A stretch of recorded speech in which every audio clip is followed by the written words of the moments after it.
బాగా జోరు మీద ఉన్నావురా, భలే ప్లాన్ చేసావు. ఏదో నీ అభిమానం నాన్న. రేపటి నుంచి నీకు ఆకలేస్తుంది రోయ్, అన్నం తినాలనిపించదు. పడుకుంటావు, నిద్రొట్టు, కోపం వస్తుంది, ఎవరి మీద చూపించాలో అర్థం కాదు. నాకేమైనా తప్పు చేసిందా? అంతకంటే ప్రమాదం, పెళ్ళయింది.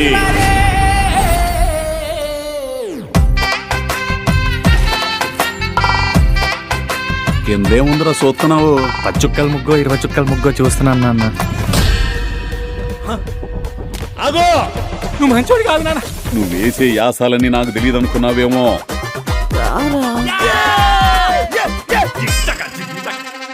అయ్యా వీరయ్యా, ఇప్పుడు చెప్తున్నా విను. ప్రతాప్ కాదు, ఈర ప్రతాప్. గంతలన్నీ విదేశాల్లోనే ఆకాశంలో జరిగితే మా కళ్ళ ముందు ఎప్పుడు జరుగుతాయి? బుజ్జమ్మ, అల్లుడేమన్నా అన్నాడా? పెళ్ళి 4వ రోజే పంచాయతీ ఎట్టిందంటే ఎవరమే తేడా ఉంది. అంతా నేను అనుకున్నట్టే జరుగుతుంది. కొట్టుకు సావండి. అసలు సమస్య ఏంటో చెప్పవే. నీకున్న సమస్య ఏంటో నువ్వే తెలుసుకొని పోగొట్టుకొని రా. అప్పటి వరకు నీ ప్రేమ నమ్మను.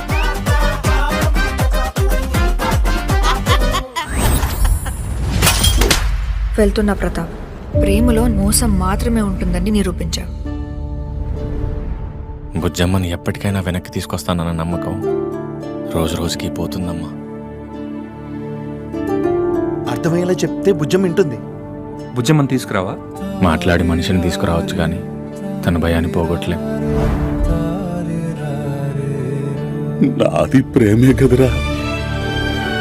వీళ్ళందరూ బాగుండాలంటే నేను బాగోకపోయినా పర్లేదు సార్. ఈడేం చేయకపోతే అదెందుకు పోద్ది? జనం నా కొడుకు గురించి రకరకాలుగా అనుకుంటున్నారు. ఒక అమ్మాయి ఇల్లు వదిలి వెళ్ళిపోయిందంటే అబ్బాయి ఏం చేశాడని అడుగుతారు కానీ ఆ అబ్బాయికి ఏం జరిగిందని ఎవరు అడగరు.